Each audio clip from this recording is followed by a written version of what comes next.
Hello everyone, this is Harsh and welcome back to another video from Concepts of Biology. So guys, this is our 7th lecture of Cell the Unit of Life. इस series में हम cell biology को discuss कर रहे हैं। हमने अपने आखिरी लेक्चर में जो कि हमारा लेक्चर नंबर 6 था, उसमें हमने देखा था बैक्टीरियल फ्लैजला को। ठीक है, उसे हमने डिटेल में डिस्कस किया था और समझने की कोशिश की थी, जहां हमने डिफरेंट टर्म देखे हैं ना, मोनोट्रिकस, पेरीट्रिकस, एम्फीट्रिकस, इन सब चीज़ों को डिटेल में हमने डिस्कस किया था। ठीक है, ओके। चलो, तो आज का जो हमारा लेक्चर है वो है प्लाज्मा मेम्ब्रेन के ऊपर। ठीक है, और ये एक बहुत ही इम्पॉर्टेंट टॉपिक है। यहाँ से अक्सर क्वेश्चंस आया करते हैं आपके मेडिकल एग्ज़ाम में, आपके जनरल स्कूल के एग्ज़ाम में, है ना। और ये एक ऐसा लेक्चर है जिसे हम ऐसा टॉपिक यूँ कहूँगा मैं कि जिसे हम छोड़ नहीं सकते। It is very very important topic. ठीक है, तो लेट्स स्टार्ट। चलो, तो सबसे पहले हम देखते हैं डेफिनीशन को। ओके बच्चों, तो डेफिनीशन क्या कहती है? Plasma membrane is the selectively permeable outermost layer of animal cell. अब देखो, एक चीज़ ध्यान दो कि पहला तो चीज़ ये है कि ये सेलेक्टिवली परमिएबल है। ठीक है, और outermost living layer of animal cell, यानी ये लिविंग लेयर है। ठीक है ना, डेड लेयर नहीं है, लिविंग लेयर है। किस आउटर मोस्ट लेयर है, किस में है आउटर मोस्ट लेयर है? एनिमल सेल में। आगे हम देखेंगे इसे। ठीक है, आउटर मोस्ट क्यों कह रहा हूँ मैं। ओके, और देखो, सिलेक्टिव परमिएबल टर्म का मतलब है कि ये सिलेक्टिव सब्सटेंस को ही अपने आर पार जाने देती है। ठीक है, अपने से बाहर या अपने अंदर आने दिया करती है। ओके, सो आई होप कि ये चीज़ क्लियर होगी। However in most of the plant it is covered by a cell wall. अब देखो, प्लांट में क्या है, एनिमल सेल में तो ये आउटर मोस्ट लेयर हो गई, यानी सबसे बाहर हमें प्लाज्मा मेम्ब्रेन ही देखने को मिलेगी। लेकिन प्लांट सेल, ज़्यादातर प्लांट सेल में ये किससे ढकी हुई होती है? सेल वॉल से ढकी हुई होती है। ठीक है, क्योंकि हमें पता है कि प्लांट में हमें सेल वॉल देखने को मिलता है, जो कि एनिमल में देखने को नहीं मिलता। Okay, right. तो प्लांट में किस चीज़ से ये घिरी हुई होती है? सेल वॉल से घिरी हुई होती है। ठीक है, इसीलिए ये टर्म यहाँ यूज़ किया है कि देखो, एनिमल में ये आउटर मोस्ट लेयर है। ओके, आई होप कि ये चीज़ क्लियर होगी। अब देखो, इसका रोल क्या है, मेन काम क्या है? It controls the exit and entrance of molecules and ions. ठीक है, अब ये कौन सा मॉलिक्यूल अंदर आएगा इस मेम्ब्रेन को पार करके, कौन सा मॉलिक्यूल बाहर जाएगा? एग्जिट और एंट्रेंस। ठीक है, यानी transportation of molecules and ions. ठीक है, ये इसको कंट्रोल करता है। इसका जो सबसे मेन फंक्शन है, याद रखना इस चीज़ को। ठीक है, तो इसका जो मूल काम है वो यही है। ठीक है, किस चीज़ को कंट्रोल करना? मॉलिक्यूल और आयन के ट्रांसपोर्टेशन को कंट्रोल करना, एग्जिट एंड एंट्रेंस को कंट्रोल करना। Okay, right. अच्छा, the structure and organisation of plasma membrane is similar in all organism. अब देखो, जो प्लाज्मा मेम्ब्रेन का स्ट्रक्चर और ऑर्गेनाइजेशन है वो लगभग हमें सभी ऑर्गेनिज्म में सिमिलर दिखाई देता है। ठीक है, सिमिलर बोल रहा हूँ मैं, आइडेंटिकल नहीं बोल रहा हूँ। ठीक है, तो हमें सिमिलर देखने को मिलता है। डैट इज़ इन प्रोकैरियोट और यूकैरियोट। तो प्रोकैरियोट और यूकैरियोट दोनों में अगर हम प्लाज्मा मेम्ब्रेन को देखें तो हमें कोई बहुत ज़्यादा डिफरेंस, ह्यूज डिफरेंस देखने को नहीं मिलता। दो डिफरेंसेस होते हैं। ठीक है, आगे हम बात करेंगे। ओके, चलो, अब देखो, तो one second, let me set this up. चलो, अब देखो, अब ये जो सेल में देखो, प्लाज्मा मेम्ब्रेन को हम सेल मेम्ब्रेन भी कह दिया करते हैं, या बायो मेम्ब्रेन भी कहते हैं, प्लाज्मा लेमा भी कहते हैं। ठीक है, तो ध्यान रखना, plasma membrane, cell membrane, biomembrane term में कंफ्यूज नहीं होना है। ठीक है, यहाँ पे मैंने सेल मेम्ब्रेन जानबूझकर लिख रखा है कि ऊपर प्लाज्मा मेम्ब्रेन टॉपिक था, यहाँ सेल मेम्ब्रेन है, तो आपको याद रहे, क्योंकि प्लाज्मा मेम्ब्रेन और सेल मेम्ब्रेन में मैंने बच्चों को कंफ्यूज होते देखा है। ओके, सो यहाँ पे कंफ्यूज नहीं होना है। ठीक है, ओके, राइट।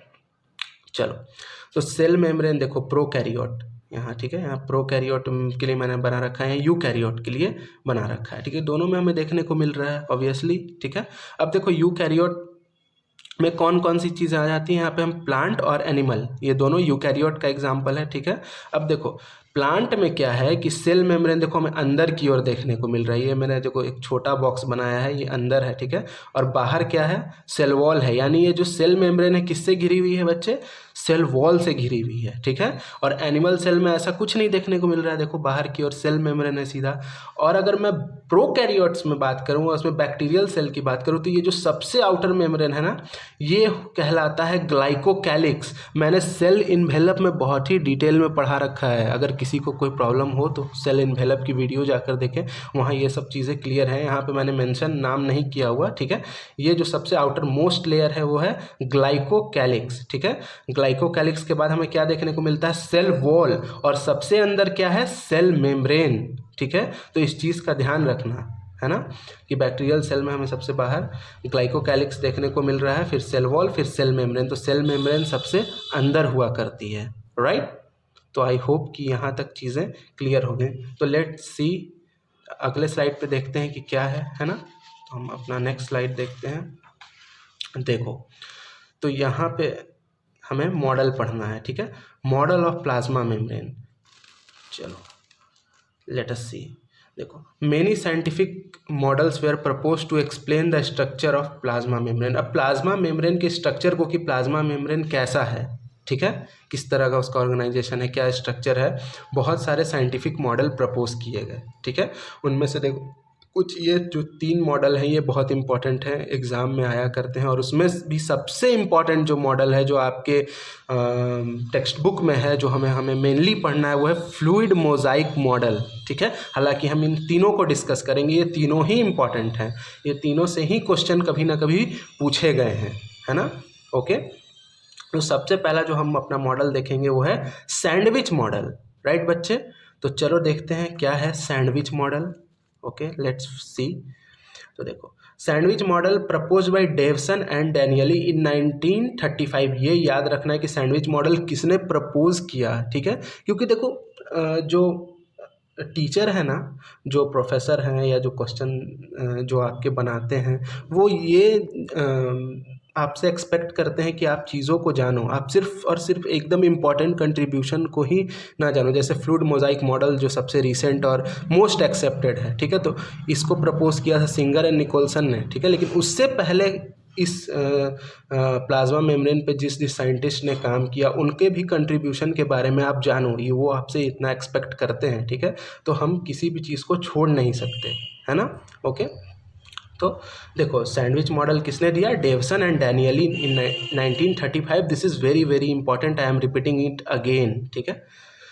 तो ये देखो, first detail representation of membrane organization, पहला डिटेल रिप्रेजेंटेशन था मेम्ब्रेन के ऑर्गेनाइजेशन का, कि मेम्ब्रेन किस तरह से ऑर्गेनाइज्ड है, इंपॉर्टेंट है। ओके, अच्छा, according to this model, cell membrane consist of lipid bilayer that are surrounded with protein sheets. अब इस मॉडल के अनुसार क्या है, जो सेल मेम्ब्रेन थी लिपिड की बाइलेयर से बनी हुई थी, ठीक है। सेल मेम्ब्रेन में लिपिड की बाइलेयर देखने को हमें मिलती थी, जो कि प्रोटीन के शीट से सराउंडेड थी। देखो, ये है लिपिड बाइलेयर, पहली लिपिड की लेयर, दूसरी लिपिड की लेयर, और ये जो ऊपर मैंने देखो ये ब्राउन से बना रखा है, एक लंबी लाइन खींच रखी है, ये प्रोटीन की थिन शीट जो दिखाई दे रही है, ये है प्रोटीन की लेयर, ठीक है। तो लिपिड की जो बाई लेयर है वो किससे घिरी हुई दिखाई दे रही है हमें, प्रोटीन शीट से। ओके, तो आई होप कि यहाँ तक चीज़ें क्लियर होंगी। चलो लेट अस सी नेक्स्ट स्लाइड, देखते हैं अपने अगले स्लाइड पे क्या है।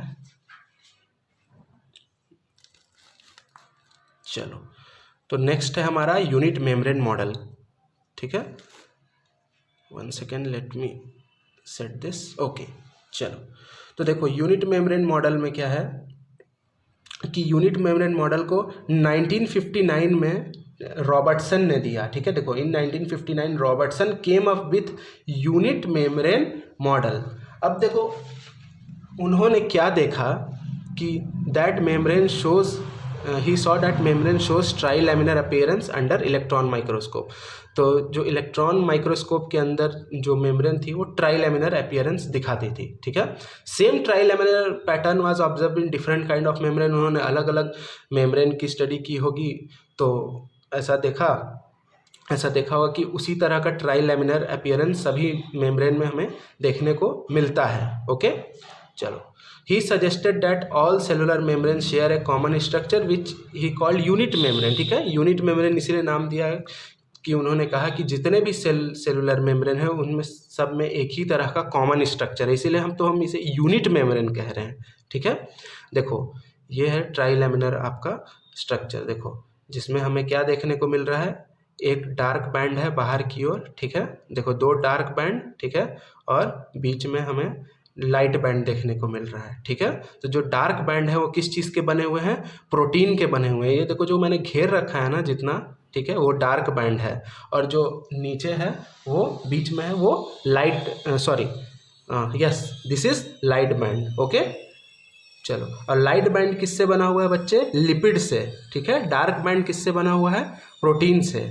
ठीक है, तो इस चीज़ का ध्यान रखना, राइट। ओके, तो let us look at the next slide. अब देखो ये हमारा मेन और सबसे मोस्ट इम्पॉर्टेंट और मोस्ट एक्सेप्टेड मॉडल है। ठीक है, जिसे हमें अच्छे से जानना ज़रूरी है, क्योंकि यहाँ से क्वेश्चन तो पूछे ही जाते हैं, है ना। चलो, तो fluid mosaic model, this model was proposed by Singer and Nicolson in 1972। First important question, यहाँ से पहला क्वेश्चन यही बन सकता है कि कब दिया और किसने दिया। ठीक है, this is most accepted model, सबसे ज़्यादा एक्सेप्टेड मॉडल है। ठीक है, according to this model cell membrane is quasi fluid nature. अब इस मॉडल के अनुसार जो सेल मेम्ब्रेन है वो क्वाजी फ्लूइड नेचर का, क्वाजी मतलब आधा, ठीक है, अर्ध तरल नेचर का है, पूरी तरह से ठोस नहीं है। ठीक है, जैसे आप जेली उली देखते हो ना, किस तरह से उसको आप छुओगे तो आपको पूरी तरह से सॉलिड नहीं लगेगा। ठीक है, आप अगर कोई दूसरी चॉकलेट्स खाते हो तो देखो कि वो सॉलिड है, ठीक है, जो सॉलिड चॉकलेट होती है। ठीक है, लेकिन अब जेली वाली कभी अगर आपने चॉकलेट खाई होगी तो आप उसे छुओगे तो उसमें थोड़ी फ्लेक्सिबिलिटी होती है। ठीक है, तो वो क्वाजी फ्लूइड उसी तरह का कुछ हुआ करता है। ठीक है, अर्ध तरल इसका जो नेचर है, इसका जो ये है वो अर्ध तरल हुआ करता है। ठीक है, अच्छा, क्वाजी फ्लूइड स्ट्रक्चर क्यों इंपॉर्टेंट है, तो quasi fluid structure enables protein to move laterally within the bilayer like iceberg floating in the सी।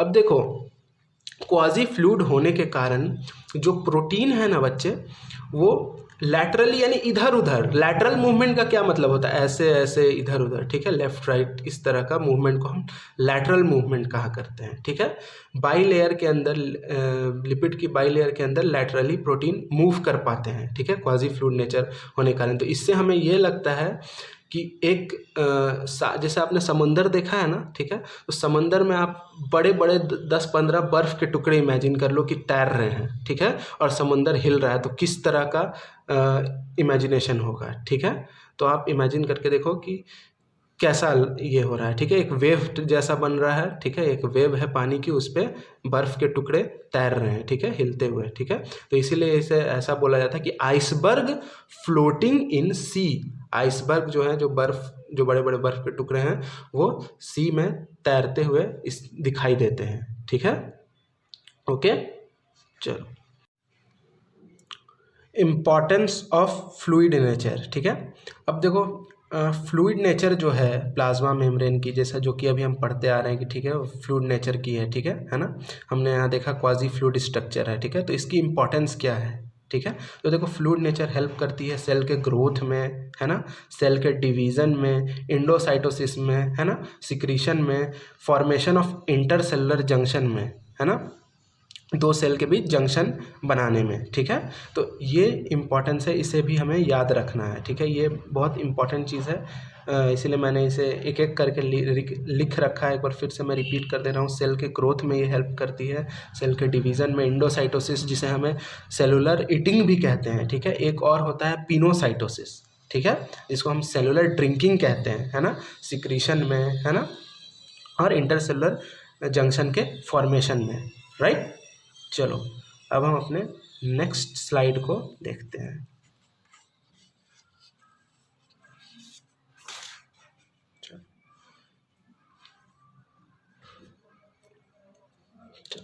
यहाँ क्या है, स्ट्रक्चर ऑफ प्लाज्मा मेम्ब्रेन। अब हम प्लाज्मा मेम्ब्रेन के स्ट्रक्चर को देखेंगे। ठीक है, तो देखो plasma membrane is composed of, plasma membrane किस किस चीज़ का बना हुआ है, ये बहुत इंपॉर्टेंट है, प्रोटीन, ठीक है, लिपिड और कार्बोहाइड्रेट। ठीक है, प्रोटीन, लिपिड और कार्बोहाइड्रेट, है ना। ये तीन चीज़ से मेनली प्लाज्मा मेम्ब्रेन जो है हमारा जो कंपोज्ड है, जो बनी हुई है। ओके, अच्छा।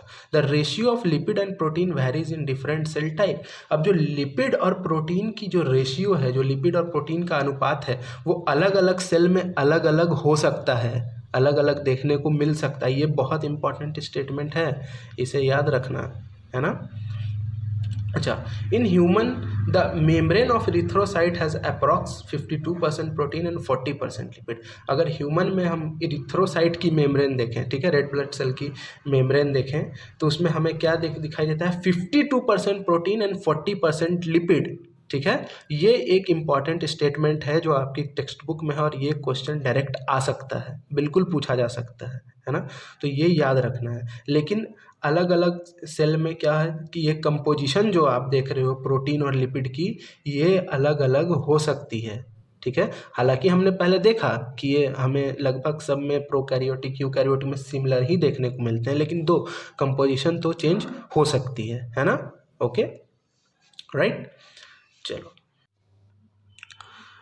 देखो, this is our fluid mosaic model of plasma membrane. ठीक है, इसमें हमें क्या दिखाई पड़ रहा है, एक लिपिड की मोनोलेयर है, ठीक है, ये दूसरी लिपिड की मोनोलेयर है। ठीक है, अब ये दोनों मोनोलेयर मिलकर लिपिड की बाई लेयर को बना रहे हैं। ठीक है, अब देखो मोनोलेयर कैसा, एक हेड है और दो इसमें टेल हैं, ठीक है, जो कि फैटी एसिड टेल हैं। ठीक है, तो एक हेड, दो fatty acid tail. Okay, right. ये हेड किसका बना हुआ है, ये हेड फॉस्फेट का बना हुआ है ना। और उसके अलावा हमें क्या दिखाई पड़ रहा है, इस लेयर में हमें क्या बिखरा हुआ दिखाई पड़ रहा है, यहाँ हमें प्रोटीन स्कैटर्ड दिखाई पड़ रहे हैं। ठीक है, देखो बिखरे हुए हैं यहाँ प्रोटीन है ना, ये देखो मैंने पर्पल रंग से प्रोटीन को दिखा रखा है। ठीक है, तो ये क्या है, सरफेस पे है ना, पेरीफेरी पे है, यानी इसके परिधि पे है, लिपिड के सरफेस पे हमें दिखाई पड़ रहे हैं, राइट। तो इसीलिए वैसे प्रोटीन जो सरफेस पे दिखाई देंगे हम उसे पेरिफेरल प्रोटीन कह रहे हैं, क्योंकि ये परिधि पे है। ठीक है, और दूसरा नाम, इसे अल्टरनेट नाम हम क्या देते हैं, एक्सट्रिंसिक प्रोटीन, क्योंकि ये बाहर है ना, परिधि पे कहाँ है, बाहर है। ठीक है, तो एक्सट्रिंसिक प्रोटीन। और किस तरह के प्रोटीन दिखाई पड़ रहे हैं हमें, यहाँ देखो, यहाँ पे अंदर लिपिड के अंदर ब्यूरिड प्रोटीन धसे हुए हमें दिखाई पड़ रहे हैं। तो वैसे प्रोटीन जो ब्यूरिड होंगे उन्हें हम इंटीग्रल या इंट्रिंसिक प्रोटीन कहेंगे। ठीक है, क्योंकि अंदर हैं या धसे हुए हैं। ठीक है, तो इसे हम इंटीग्रल प्रोटीन कह रहे हैं, या दूसरा अल्टरनेट नाम मैंने बताया इंट्रिंसिक प्रोटीन, राइट। ओके, अच्छा, और क्या है, देखो किस तरह का प्रोटीन है। एक प्रोटीन हमें दिख रहा है ट्रांस मेम्ब्रेन प्रोटीन, ठीक है, जिसको हम टनल प्रोटीन भी कहते हैं। नाम याद रखना, ये जो अल्टरनेट नाम मैं बता रहा हूँ बार बार, इस नाम को याद रखना है। कभी कभी क्या होता है, अल्टरनेट नाम कई बार आ जाता है ना। ओके, तो क्या ये कर रहा है, देखो लिपिड की एक मोनोलेयर को, है ना, और दूसरी मोनोलेयर, दोनों को ये कनेक्ट कर रहा है। ठीक है, और एक सुरंग जैसा बना रहा है ना, टनल बना रहा है, इसीलिए हम इसे दूसरा नाम भी क्या बोल रहे हैं, tunnel protein, right guys. Okay, अब देखो तीसरी चीज़ हमें यहाँ क्या दिखाई पड़ रही है, यहाँ हमें, मैंने पिंक से दिखा रखा है, कार्बोहाइड्रेट दिखाई दे रहा है शॉर्ट चेन के फॉर्म में। ठीक है, ओलिगोसेकेराइड के फॉर्म में हमें कार्बोहाइड्रेट देखने को मिलता है, ब्रांच्ड कार्बोहाइड्रेट है। ठीक है, और देखो यहाँ ये किससे जुड़ा हुआ है, लिपिड से जुड़ा हुआ है, देखो यहाँ हेड से जुड़ा हुआ है। ठीक है, तो वैसा कार्बोहाइड्रेट जो कि लिपिड से जुड़ा हुआ होगा तो उसे हम ग्लाइकोलिपिड कहेंगे। ठीक है, और देखो यहाँ पे कार्बोहाइड्रेट किससे जुड़ा हुआ है बच्चे, यहाँ देखो प्रोटीन से जुड़ा हुआ है ना, यहाँ मैंने पर्पल से प्रोटीन ही तो बना रखा है। ठीक है, तो वैसा कार्बोहाइड्रेट जो प्रोटीन से जुड़ा है उसे हम ग्लाइकोप्रोटीन कहेंगे, याद रखना, लिख लो। Okay, right. चलो अब आगे बढ़ते हैं। आगे क्या है, तो अगर मैं कार्बोहाइड्रेट की फंक्शन के ऊपर बात करूँ कि कार्बोहाइड्रेट का क्या काम है, तो देखो carbohydrate as a cell signalling molecule work किया करते हैं। ठीक है, ये सेल टू सेल इंटरेक्शन में, है ना, हेल्प करते हैं, सेल के रिकॉग्निशन में हेल्प करते हैं। ओके, तो ये चीज़ याद रखना। ओके, चलो अब एक और चीज़ है जो आपका कई बार क्वेश्चंस में मेडिकल एंट्रेंसेस में पूछा जाता है, फ्लिप फ्लॉप मूवमेंट के बारे में। ये बहुत इंपॉर्टेंट है, मैं बता रहा हूँ। तो देखो क्या है कि ये जो पूरा आप स्ट्रक्चर देख रहे हो, इसमें बस और बस केवल लिपिड ही फ्लिप फ्लॉप मूवमेंट दिखाया करते हैं, ठीक है। प्रोटीन फ्लिप फ्लॉप मूवमेंट नहीं दिखाया करते या और कोई फ्लिप फ्लॉप मूवमेंट नहीं दिखाया करते, ठीक है। इसमें कौन फ्लिप फ्लॉप मूवमेंट दिखाया करता है? प्रोटीन, वो भी कब? रेयरली, ठीक है। तो protein shows flip flop movement rarely, ठीक है। वो भी कब? रेयरली। ये चीज़ आप कई बार आप देखोगे कि क्वेश्चन में लिखा हुआ है, ठीक है। तो इस चीज़ का ध्यान रखना है कि फ्लिप फ्लॉप मूवमेंट होती है लिपिड के द्वारा, लेकिन रेयरली होती है, कभी कभार होती है ना। ओके, चलो अब देखो, अगर मैं इस लिपिड को देखो जूम करूं तो यहाँ में क्या दिखाई पड़ रहा है? हेड, जो कि पोलर और हाइड्रोफिलिक नेचर का है ना, फॉस्फेट का बना हेड है। और यहाँ पे दो हमें फैटी एसिड टेल दिखाई पड़ रहे हैं जो कि हाइड्रोफोबिक है और नॉन पोलर है, ठीक है। अब क्योंकि ये जो हेड पोर्शन है वो हाइड्रोफिलिक है, ठीक है, इसे जल से क्या है? वाटर से प्यार है, स्नेह है। तो ये हमेशा उस साइड को फेस किए रहेगा जिधर वाटर कंटेंट हो, है ना। हमेशा उस साइड को, देखो इधर वाटर कंटेंट है तो इधर ये फेस, इसका फेस इधर साइड में है, ठीक है। ये हेड इधर है, ठीक है, वाटर कंटेंट के साइड इसका हेड है, ठीक है।